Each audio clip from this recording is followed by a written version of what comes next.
ಎಲ್ಲರಿಗೂ ನಮಸ್ಕಾರ. ರಿಯಾಸ್ ಕಿಚನ್ಗೆ ಸ್ವಾಗತ. ಇವತ್ತು ನಾನು ಒಂದು ಸಾಂಬಾರು ಮಾಡಿ ತೋರಿಸ್ತಾ ಇದ್ದೇನೆ. ಇದು ಸಾಂಬಾರು ನಿಮಗೆ ಬೇಳೆನೂ ಇಲ್ಲ, ಜಾಸ್ತಿ ಯಾವುದು ಬೇಳೆ ಹಾಕಿ ಮಾಡಲಾರ್ದಂಥ ಸಾಂಬಾರು, ಮತ್ತು ತುಂಬ ರುಚಿಯಾಗಿರುತ್ತೆ ಈ ಸಾಂಬಾರು ಅನ್ನಕ್ಕೂ ಚೆನ್ನಾಗಿರುತ್ತೆ, ಇಡ್ಲಿಗೂ ಚೆನ್ನಾಗಿರುತ್ತೆ. ಸ್ವಲ್ಪ ಗಟ್ಟಿ ಮಾಡಿಕೊಂಡ್ರೆ ರೊಟ್ಟಿಗೆ, ಚಪಾತಿಗೆ, ದೋಸೆಗೆ ಎಲ್ಲದಕ್ಕೂ ಚೆನ್ನಾಗಿರುತ್ತೆ. ಈಗ ನೀವು ನೋಡ್ಬೋದು, ನಾನು ಇಲ್ಲಿ ಒಂದು 1/4 kg ಅಷ್ಟು ಟೊಮೆಟೊ ತೊಗೊಂಡಿದ್ದೀನಿ. ನೋಡ್ಬೋದು, ಹುಳಿದು ಟೊಮೆಟೊ ಇದು 1/4 kg. ಈಗ ನಮ್ಮ ಮನೆಗೆ ಆಗುವಷ್ಟು ಅಂತೇಳಿ ನಾನು ಇಷ್ಟನ್ನು ತೊಗೊಂಡಿದ್ದೀನಿ. ನೋಡ್ಬೋದು, ಇದು ಇಷ್ಟು ಟೊಮೆಟೊ ನಾನು ಈ ಥರನೇ ಕೈಲಿಂದ ಓಪನ್ ಮಾಡ್ಕೊಂಡು ಇಟ್ಕೊಂಡಿದ್ದೀನಿ. ಇಲ್ಲಿ ನೋಡ್ಬೋದು, ಬೆಳ್ಳುಳ್ಳಿ ನಮಗೆ ಒಗ್ಗರಣೆ ಹಾಕಲಿಕ್ಕೆ, ಮತ್ತು ಕರಿಬೇವು ಸೊಪ್ಪು, ಕೊತ್ತಂಬರಿ, ಪುದೀನ ಸೊಪ್ಪು, ಸ್ವಲ್ಪ ಜೀರಿಗೆ, ರುಚಿಗೆ ತಕ್ಕಷ್ಟು ಉಪ್ಪು, ಶೇಂಗದ ಕಾಳು, ಮತ್ತು ಸ್ವಲ್ಪ ಅಚ್ಚ ಖಾರದ ಪುಡಿ, ಸ್ವಲ್ಪ ಬ್ಯಾಡಗಿ ಮೆಣಸಿನ್ಕಾಯಿ ಪುಡಿ, ಧನಿಯಾ ಪುಡಿ, ಮತ್ತು ಈರುಳ್ಳಿ. ನಮಗೆ ಇಷ್ಟು ಬೇಕು. ನಾನು ಆಮೇಲೆ ಅರಿಶಿನ ಪುಡಿ ಒಂಚೂರು ಹಾಕೋತೀನಿ, ಮತ್ತು ಆಯಿಲ್ ಒಂದು ಸ್ವಲ್ಪ ತೊಗೊಳ್ತೀನಿ. ಇವೆಷ್ಟೆಲ್ಲ ನಮಗೆ ಬೇಕಾದ ಸಾಮಗ್ರಿಗಳು. ಇದು ಏನಂತಂದರೆ ನಮಗೆ ತುಂಬ ಬೇಗವಾಗುವಂಥ ಒಂದು ಸಾಂಬಾರು ಅಂತ ಅನ್ಬೋದು. ಯಾಕಂತಂದರೆ ಕೆಲವೊಂದು ಟೈಮ್ನಲ್ಲಿ ಬೆಳಗ್ಗೆ ಬೇಗ ಅರ್ಜೆಂಟಿಗೆ ಆಗಬೇಕಂತಂದರೆ ಇದು ತುಂಬ ಈಸಿಯಾಗಿ ಮಾಡುವಂಥ ಸಾಂಬಾರಾಗಿದೆ. ಇವಾಗ ನಾವು ಕುಕ್ಕರನ್ನು ತೊಗೊಳ್ಳೋಣ. ಈಗ ನೋಡ್ಬೋದು, ನಾನು ಕುಕ್ಕರಲ್ಲಿ ನಮ್ಮದು ಟೊಮೆಟೊ ಇತ್ತಲ್ರಿ, ಟೊಮೆಟೊ ಎಲ್ಲ ಹಾಕ್ಕೊಂಡಿದ್ದೀನಿ. ಇವಾಗ ಸ್ವಲ್ಪ ನೀರು ಹಾಕ್ಕೊತೀನಿ. ನೋಡ್ಬೋದು, ಒಂದು ಸ್ವಲ್ಪ ನೀರು, ಟೊಮೆಟೊ ಅಲ್ಲಿ ನೀರು ಇರುತ್ತಲ್ರಿ, ಅದಕ್ಕೆ ಸ್ವಲ್ಪನೇ ನೀರು ಹಾಕ್ಕೊಂಡಿದ್ದೀನಿ. ಇದು ಒಂದು 2 ವಿಜಿಲ್ ಹೊಡಿಸ್ಬೇಕು, ಚೆನ್ನಾಗಿ ಒಂದು 2 ವಿಜಿಲ್ ಹೊಡಿಸ್ಬೇಕಾಗುತ್ತೆ. ಮತ್ತು ನೋಡ್ಬೋದು ನೀವು, ಒಂದು ಸ್ವಲ್ಪ ಜೀರಿಗೆ, ಒಂದು ಸ್ವಲ್ಪ ಅರಿಶಿನ ಹಾಕ್ತಾಯಿದ್ದೀನಿ ಬೇಯಬೇಕಾದ್ರೆ.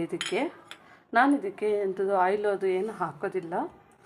ಇದು ಯಾಕಂದ್ರೆ ನೀರು ಕಡಿಮೆ ಹಾಕಿದ್ದೀನಲ್ರಿ, ಹಾಗಾಗಿ ನಾನು ಇದನ್ನು 2 ವಿಜಿಲ್ ಮಾಡ್ಕೊತೀನಿ. ನೀವೀಗ ನೋಡ್ಬೋದು, ನಾನು ಕುಕ್ಕರನ್ನು ಇಟ್ಕೊಂಡಿದ್ದೇನೆ. ಇದು ಗ್ಯಾಸ್ ಫ್ಲೇಮು ತುಂಬ ಜಾಸ್ತಿ ಇಟ್ಕೊಂಡಿಲ್ಲ, ಅಷ್ಟೇ ಮೀಡಿಯಮ್ನೂ ಇಲ್ಲ, ಸ್ವಲ್ಪ ಸ್ಲೋನೂ ಇಲ್ಲ, ಅಷ್ಟೇ ಮೀಡಿಯಮಾಗಿ ಇಟ್ಕೋಬೇಕು. ಹೈ ಫ್ಲೇಮ್ನೂ ಬೇಡ, ಸ್ಲೋ ಫ್ಲೇಮ್ನೂ ಬೇಡ, ಅಷ್ಟೇ ಇದರೊಳಗೆ ಇಟ್ಕೊಳ್ರಿ. ಇದು ಒಂದು 2 ವಿಜಿಲ್ ಆಗಬೇಕು. ಈಗ ನೀವು ನೋಡ್ಬೋದು, ನಾನು ಶೇಂಗದ ಕಾಳು ತೋರಿಸಿದೆ ಅಲ್ರಿ, ನಾನು ಇದು ಸಾಂಬಾರಿಗೆ ಶೇಂಗದ ಕಾಳು ಸಾಂಬಾರು. ಇದನ್ನು ನಾನು ಚೆನ್ನಾಗಿ ಪುಡಿ ಮಾಡ್ಕೊತೀನಿ, ಇದರೊಳಗೆ ಹಾಕಿ. ಇದು ಸಿಪ್ಪೆ ಫುಲ್ ಬಿಡಿಸ್ಲಿಕ್ಕೂ ಅಷ್ಟೇ, ಅರ್ಧಂಬರ್ಧ ಬಿಡಿಸಿದ್ರೆ ಚೆನ್ನಾಗಿ, ಇದು ಒಂದು ಸ್ವಲ್ಪ ಟೇಸ್ಟು ಚೆನ್ನಾಗಿ ಬರುತ್ತೆ. ಪ್ಲೀಸ್ ನಮ್ಮ ಚಾನಲ್ಗೆ ಸಬ್ಸ್ಕ್ರೈಬ್ ಮಾಡಿ, ಯಾಕಂದರೆ ವ್ಯೂವರ್ಸ್ ಜಾಸ್ತಿ ಆಗ್ತವೆ ಮತ್ತು ಇದು ಲೈಕ್ ಇರ್ತವೆ, ಆದರೆ ನಮಗೆ ತುಂಬ ಕಡಿಮೆ ಇದೆ ಇದು ಸಬ್ಸ್ಕ್ರೈಬು. ಪ್ಲೀಸ್ ಎಲ್ಲರೂ ಒಂದು ಸಬ್ಸ್ಕ್ರೈಬ್ ಮಾಡಿದ್ರೆ, ಒಂದು ಮನೆಯಲ್ಲಿ 2-3 ಸಬ್ಸ್ಕ್ರೈಬ್ ಮಾಡಿದ್ರೆ ಸಾಕು. ಯಾಕಂತಂದರೆ ನಮಗೆ ಸಬ್ಸ್ಕ್ರೈಬ್ ಆದರೆ ಒಂದು ಲೈಫು. ಸಬ್ಸ್ಕ್ರೈಬ್ ಆಗಿಲ್ಲ ಅಂತಂದರೆ ನಾವು ಎಷ್ಟು ವೀಡಿಯೋ ಹಾಕಿದ್ರೂ ಯೂಸ್ ಆಗೋಲ್ಲ. ಪ್ಲೀಸ್ ಎಲ್ಲರೂ ಸಬ್ಸ್ಕ್ರೈಬ್ ಆಗಿ ಮತ್ತು ಸಪೋರ್ಟ್ ಮಾಡಿ. ನಾವು ಇನ್ನೂ ಜಾಸ್ತಿ ವೀಡಿಯೋ ಹಾಕಬೇಕಾಗುತ್ತೆ, ಆದರೆ ನಾವು ಹಾಕೋಕ್ಕೆ ಸ್ವಲ್ಪ ಮನಸ್ಸು ಚೆನ್ನಾಗಾಗಬೇಕಂತಂದರೆ ಸ್ವಲ್ಪ ನೀವು ಸಬ್ಸ್ಕ್ರೈಬ್ ಮಾಡಿದ್ರೆ ನಮಗೆ ಸ್ವಲ್ಪ ಖುಷಿ ಆಗುತ್ತೆ. ನೀವು ಸಹ ಸಬ್ಸ್ಕ್ರೈಬ್ ಮಾಡಿ ಎಲ್ಲರೂ ನಮ್ಮ ವಿಡಿಯೋನ ನೋಡುವವರು. ನೀವು ನೋಡ್ಬೋದು, ನಾನಿವಾಗ ಇದನ್ನು ಮಿಕ್ಸಿ ಮಾಡ್ಕೊಂಡು ತೊಗೊಂಬಂದಿದ್ದೀನಿ. ನಾವು ಇದನ್ನೇ ಯೂಸ್ ಮಾಡೋದು ನಮ್ಮ ಸಾಂಬಾರಿಗೆ ಇವತ್ತು. ಇದು ನೋಡ್ಬೋದು, ಈ ಥರನೇ ತುಂಬ ತರಿನೂ ಬೇಡ, ತುಂಬ ನೈಸ್ನೂ ಬೇಡ, ಸ್ವಲ್ಪ ಮೀಡಿಯಮಾಗಿ ಈಗ ನೋಡ್ತಾ ಇರ್ಬೋದು ನೀವು. ಇದೇ ಥರನೇ ಇದು ಮಾಡ್ಬೋದು. ನಾವು ಇದು ಶೇಂಗದ ಕಾಳಿನ ಸಾಂಬಾರು ಅಂತ ಅನ್ಬೋದು. ಇದು ಶೇಂಗದ ಕಾಳಿನ ಸಾಂಬಾರು ಅಂತೇಳಿ ನಾವು ಮಾಡ್ತಾಯಿರೋದು. ನಮ್ಮ ವಿಡಿಯೋನು ಸ್ಕಿಪ್ ಮಾಡದೆ ನೋಡಿ ಕೊನೆಯವರೆಗೂ, ಆದರೆ ನಾವು ಏನು ಹಾಕ್ತೀವಿ ಇಂಗ್ರೀಡಿಯೆಂಟ್ಸ್ ಅನ್ನೋದು ನಿಮಗೆ ಗೊತ್ತಾಗುತ್ತೆ. ಇದು ನಮಗೆ ಸಾಂಬಾರಿಗೆ ಬೇಕಾಗುವಂಥದ್ದು. ಶೇಂಗಾ ಪುಡಿಯನ್ನು ಮಾಡಿಟ್ಕೊಂಡಿದ್ದೇವೆ. ಈಗ ನೀವು ನೋಡ್ಬೋದು, 2 ವಿಜಿಲ್ ಆಗಿದೆ. ನಾನೀಗ ಸ್ಟವನ್ನು ಆಫ್ ಮಾಡ್ಕೊತಾ ಇದ್ದೀನಿ. ನೋಡ್ಬೋದು ನೀವು, ಇವಾಗ ಆಗಿದೆ ನಮ್ಮದು. ಈಗ 2 ವಿಜಲು, ಒಂದು 10 ನಿಮಿಷಗಳ ಕಾಲ ಬಿಡ್ತೇನೆ ಕುಕ್ಕರನ್ನು. ಫುಲ್ ವಿಜಿಲೆಲ್ಲ ಬಿಸಿ ಎಲ್ಲ ಕಡಿಮೆ ಆದಮೇಲೆ ನಾನು ಓಪನ್ ಮಾಡಿಬಿಟ್ಟು ಅದನ್ನು ಮಸಿತೀನಿ. ಈಗ ನೋಡ್ಬೋದು, ನಮ್ಮದು ವಿಜಿಲು ಇದು ತಣ್ಣಗಾಗಿದೆ ಕುಕ್ಕರು. ಇವಾಗ ನೋಡ್ಬೋದು ನಾನು ಟೊಮೊಟೊನ ಇದು ಮಸಿಯೋದ್ರಲ್ಲಿಂದ ಈ ಥರ ಚೆನ್ನಾಗಿ ಮಸ್ಕೋಬೇಕು. ಇದನ್ನು ಈ ಥರನೇ ಮಸಿಬೇಕು. ನೀವು ಮಸಿಯೋದು ಇಲ್ಲ ಅಂತಂದರೆ ಸ್ವಲ್ಪ ಆರಿಸ್ಬಿಟ್ಟು ನೀವು ಇದಕ್ಕೆ ಮಿಕ್ಸಿಗೆ ಹಾಕೊಂಡ್ರೂ ಆಗುತ್ತೆ. ಯಾಕಂತಂದರೆ ಇದು ಸ್ವಲ್ಪ ಚೆನ್ನಾಗಿ ನೈಸಾಗಿ ಇದು ಹಾಕಬೇಕು, ಮೆತ್ತಗೆ ಹಾಕಬೇಕು. ಟೊಮೆಟೊ ಹಾಕಿದ್ದೇವೆ ನೋಡಿರಿ, ನಮಗೆ ಆವಾಗಲೇ ಸಾಂಬಾರು ಗಟ್ಟಿಗೆ ಬರುತ್ತೆ. ನೋಡ್ಬೋದು ನೀವು ನಮ್ಮದು ಟೊಮೆಟೊ ಎಲ್ಲ ನೋಡ್ಬೋದು. ಇದು ಮಸಿದಿದ್ರೆ ಒಳ್ಳೆಯದು. ಇದೇನು ಇದಕ್ಕೆ ಎರಡಕ್ಕೂ ಅಟ್ಯಾಚ್ ಆಗಿರ್ತದಲ್ರಿ, ಇದೇನು ಹಾಳಾಗೋದಿಲ್ಲ ಬೇಗ, ಸುಮಾರು ದಿವಸ ಇರುತ್ತದೆ. ಮತ್ತು ಇದು ಹಿಂದ್ಗಡೆದೇನಿದೆ ನೋಡಿರಿ, ಇದನ್ನು ನೀವು ಮುದ್ದೆಗೆ ಯೂಸ್ ಮಾಡ್ಕೋಬೋದು. ಇದು 2 in 1 ಇದ್ದಂಗೆ ಈ ಕಡೆ ಸಾಂಬಾರಿಗೂ ಆಗುತ್ತೆ ಮತ್ತು ಈ ಕಡೆ ಮುದ್ದೆಗೂ ಸಹ ಆಗುತ್ತೆ. ಇದು ನಮ್ಮದು ಮಸಿಯೋದು ಆಗಿದೆ ನೋಡ್ಬೋದು ನೀವು. ಚೆನ್ನಾಗಿ ಒಂಚೂರು ಒಂದು 5 ನಿಮಿಷಗಳ ಕಾಲ ಸ್ವಲ್ಪ ನೀವು ಈ ಥರ ಮಸಿಯೋಲಿದ್ರೆ ಈ ಥರ ಮಸಿಬೋದು. ಇಲ್ಲ ಅಂತಂದರೆ ನೀವು ಮಿಕ್ಸಿಗೆ ಹಾಕೊಂಡ್ರೂ ಆಗುತ್ತೆ. ನೋಡ್ಬೋದು ನಾನು ಈ ಟೈಮ್ನಲ್ಲಿ ನಾನು ಉಪ್ಪಿಟ್ಕೊಂಡಿನಲ್ರಿ, ರುಚಿಗೆ ತಕ್ಕಷ್ಟು ಇದನ್ನು ಹಾಕೋತಾ ಇದ್ದೀನಿ. ನೋಡ್ಬೋದು, ಇದು ಹಾಕ್ಕೊಂಡು ಒಂಚೂರು ಚೆನ್ನಾಗಿ ಮಸಿತೀನಿ. ನೋಡ್ಬೋದು ನಮ್ಮ ಟೊಮೆಟೊ ಈ ಥರ ಜ್ಯೂಸ್ ಯಾವ ಥರ ಆಗುತ್ತಲ್ರಿ ಆ ಥರನೇ ಆಗಿದೆ. ಇಲ್ಲಿ ನೀವು ನೋಡ್ಬೋದು ನಾನು ಸಾಂಬಾರಿಗೆ ನೀರು ಈ ಥರ ಕುದಿಸ್ಕೊಂಡು ನೀರು ಬಿಸಿ ಮಾಡ್ಕೊಂಡು ಇಟ್ಕೊಂಡಿದ್ದೀನಿ.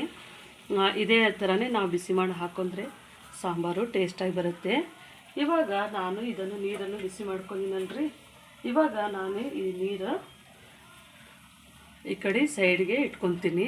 ನೋಡ್ಬೋದು, ಈಗ ನಾನು ಒಗ್ಗರಣೆ ಸಹ ಹಾಕ್ತೀನಿ. ಇವಾಗ ನಮ್ಮದು ತಪ್ಪಲೆ ಚೂರು ಬಿಸಿ ಆಗಬೇಕು.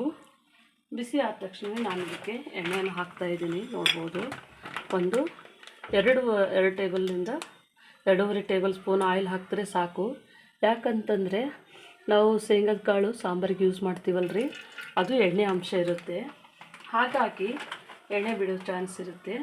ಹಾಗಾಗಿ ನಾವು ಎಣ್ಣೆಯನ್ನು ಸ್ವಲ್ಪ ಕಡಿಮೆ ಹಾಕೋಬೇಕು. ನಾನಿವಾಗ ಸಾಸಿವೆ ಜೀರಿಗೆ ಹಾಕೋತಾ ಇದ್ದೀನಿ. ನೋಡ್ಬೋದು ನೀವು ಒಗ್ಗರಣೆಗೆ ಸಾಸಿವೆ ಸಿಡಿತಾ ಇದ್ದಾಗೇ ನಾವು ಈಗ ಸ್ವಲ್ಪ ಬೆಳ್ಳುಳ್ಳಿ ಹಾಕೋಣ. ಬೆಳ್ಳುಳ್ಳಿ ಸ್ವಲ್ಪ ಫ್ರೈ ಆದಾಗೆ ನಾವು ಈರುಳ್ಳಿಯನ್ನು ಹಾಕೋಣ. ಈರುಳ್ಳಿನೂ ಸ್ವಲ್ಪ ಅರ್ಧಂಬರ್ಧ ಫ್ರೈ ಆದರೆ ಸಾಕು, ಈರುಳ್ಳಿ ತುಂಬ ಫ್ರೈ ಆಗೋಂಗಿಲ್ಲ. ನೋಡ್ಬೋದು ನಮ್ಮದು ಗೋಲ್ಡನ್ ಬ್ರೌನ್ ಆಗಿದೆ ಬೆಳ್ಳುಳ್ಳಿ. ಇವಾಗ ಅದು ಒಂದು ಚೂರು ಚೆನ್ನಾಗಿ ಒಳ್ಳೆ ಪರಿಮಳ ಬರುತ್ತೆ, ಒಗ್ಗರಣೆ ಹಾಕಿದ್ದೇವಲ್ರಿ ಅದು. ಈಗ ನಾನು ಇದಕ್ಕೆ ಕರಿಬೇವು ಸೊಪ್ಪನ್ನು ಹಾಕೋತಾ ಇದ್ದೀನಿ. ನೋಡ್ಬೋದು, ನಾವು ಮಾಮೂಲಿ ಸಾರು ಯಾವ ಥರ ಮಾಡ್ತೀವಿ ನೋಡಿರಿ ಅದೇ ಥರನೇ ಆಗಿರುತ್ತಿದ್ದು, ಆದರೆ ಒಂದು ಸ್ವಲ್ಪನೇ ಇದು ಚೇಂಜ್ ಇರುತ್ತೆ. ಇವಾಗ ಇದಕ್ಕೆ ನಾವು ಒಗ್ಗರಣೆಗೆ ನೋಡ್ಬೋದು ನೀವು, ನಾನು ಅಚ್ಚ ಖಾರದ ಪುಡಿ ಹಾಕೋತಾ ಇದ್ದೀನಿ. ಅಚ್ಚ ಖಾರದ ಪುಡಿ ಮತ್ತು ಇದು ಒಂಚೂರು ಗರಂ ಮಸಾಲ ಇಟ್ಕೊಂಡಿದ್ದೀನಿ, ಇದು ಹಾಕ್ತಾಯಿದ್ದೀನಿ. ಚೂರು ನಾನು ಧನಿಯಾ ಪುಡಿ ಹಾಕೋತಾ ಇದ್ದೀನಿ. ನೋಡ್ಬೋದು, ನಾನು ಒಂದು ಸ್ವಲ್ಪ ಚೆನ್ನಾಗಿ ಇದನ್ನು ಮಿಕ್ಸ್ ಮಾಡ್ತೀನಿ. ನೋಡ್ಬೋದು, ಅದು ಸ್ವಲ್ಪ ಫ್ಲೇಮು ಸ್ಲೋ ಇಟ್ಟೆ ನೀವು ಈ ಥರನೇ ಹಾಕ್ಕೊಳ್ಳಿ. ಈ ಥರ ಹಾಕ್ಕೊಂಡಾಗ ನಿಮಗೆ ಅದು ಚೆನ್ನಾಗಿ ಅದು ಫ್ರೈ ಆಗುತ್ತೆ. ಈಗ ನೀವು ನೋಡ್ಬೋದು ನಮ್ಮದು ಮಸಾಲ ಏನೇನು ಸೀದ್ ಹೋಗಿಲ್ಲ. ನೋಡ್ಬೋದು ರೀ, ಈ ಟೈಮ್ನಲ್ಲೇ ನಾನು ಟೊಮೆಟೊವನ್ನು ಮಸ್ತಿದ್ದೇವಲ್ರಿ ಇದನ್ನು ಹಾಕಿ ಸ್ವಲ್ಪ ಈಗ ನಾವು ಫ್ಲೇಮು ಸ್ವಲ್ಪ ಜಾಸ್ತಿ ಮಾಡೋಣ. ಇವಾಗ ನಾನು ಇದು ಫುಲ್ ಹಾಕಿಬಿಟ್ಟು ಇದಕ್ಕೆ ಮುಚ್ಚಳ ಮುಚ್ತೀನಿ. ಈಗ ನೋಡ್ಬೋದು ನಾನು ಓಪನ್ ಮಾಡ್ತಾಯಿದ್ದೀನಿ ರೀ. ಒಂಚೂರು ಒಗ್ಗರಣೆ ಹಾಕಿ ಮುಚ್ಚಿಟ್ಕೋಬೇಕು. ಇದು ನೋಡಿರಿ, ನಾನು ಶೇಂಗದ ಕಾಳಿನ ಪುಡಿ ಮಾಡಿದ್ದು ನೋಡಿರಿ, ಕುದಿ ಬರ್ತಾಯಿದೆ ಸಣ್ಣಕ್ಕೆ. ಈ ಟೈಮ್ನಲ್ಲಿ ನಾವು ಇದಕ್ಕೆ ಹಾಕೋಬೋದು. ಇದು ಮಾತ್ರ ತುಂಬ ಟೇಸ್ಟಾಗಿರುತ್ತೆ ಸಾಂಬಾರು. ಸ್ವಲ್ಪ ನೀವು ಗಟ್ಟಿ ಮಾಡ್ಕೊಂಡ್ರೆ ನಿಮಗೆ ಅದು ತಿನ್ನೋಕ್ಕೆ ರೊಟ್ಟಿ ಜೊತೆಗೆ ಚಪಾತಿ ಜೊತೆಗೆ ಚೆನ್ನಾಗಿರುತ್ತೆ, ಮತ್ತು ಇಡ್ಲಿಗೂ ಸಾಂಬಾರು ಚೆನ್ನಾಗಿರುತ್ತೆ. ಇದು ಒಂಥರ ಹೊಸ ಟೇಸ್ಟ್ ಇದ್ದಾಗೆ ನೀವು ಮನೆಯಲ್ಲಿ ಈಸಿಯಾಗಿ ಮಾಡುವಂಥದ್ದು ಇದು ಶೇಂಗದ ಕಾಳಿಂದು ಸಾಂಬಾರು. ನೋಡ್ಬೋದು, ನೀವು ಗಟ್ಟಿ ಅಂತಂದರೆ ಈ ಥರ ಮಾಡ್ಕೋಬೋದು ರೀ. ನಿಮಗೆ ಇನ್ನೊಂದು ಸ್ವಲ್ಪ ಸಾಂಬಾರು ಸ್ವಲ್ಪ ತಿಳಿಬೇಕಂತಂದರೆ ಇದಕ್ಕೇ ಇನ್ನೊಂದು ಸ್ವಲ್ಪ ನೀವು ನೀರನ್ನು ಹಾಕ್ಕೋಬೋದು. ಈಗ ನಾವು ಇನ್ನೊಂಚೂರು ನೀರನ್ನು ಹಾಕೋತಾ ಇದ್ದೀನಿ ರೀ, ಯಾಕಂದರೆ ನಮಗೆ ಅನ್ನಕ್ಕೂ ಬೇಕಾಗಿದೆ. ಇದು ಸ್ವಲ್ಪ ನಾವು ಚೆನ್ನಾಗಿ ಬೇಯಿಸ್ತಾ ಇದ್ದರೆ ಇದು ಏನಾಗ್ಬಿಡುತ್ತೆ, ನೀರಾಗುತ್ತೆ.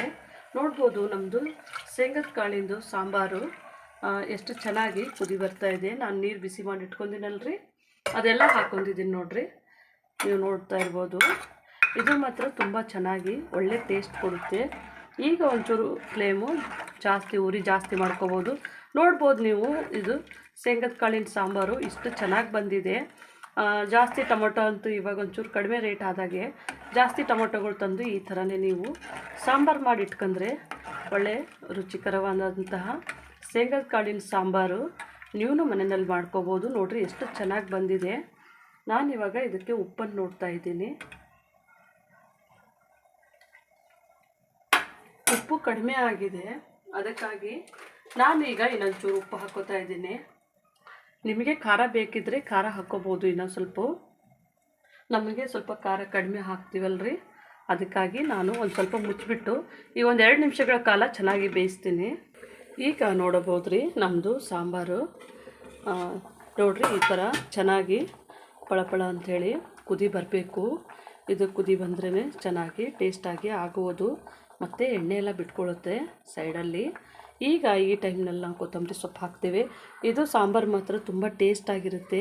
ನೀವು ಒಂದು ಸರ್ತಿ ಟ್ರೈ ಮಾಡಿ ನೋಡಿರಿ. ಒಂಚೂರು ಪುದೀನ ಸೊಪ್ಪು, ಒಂಚೂರು ಕೊತ್ತಂಬರಿ ಸೊಪ್ಪು ಎರಡನ್ನು ಮಿಕ್ಸ್ ಮಾಡಿ ಹಾಕ್ಕೊಳ್ಳಿ, ತುಂಬ ಚೆನ್ನಾಗಿರುತ್ತೆ ರೀ.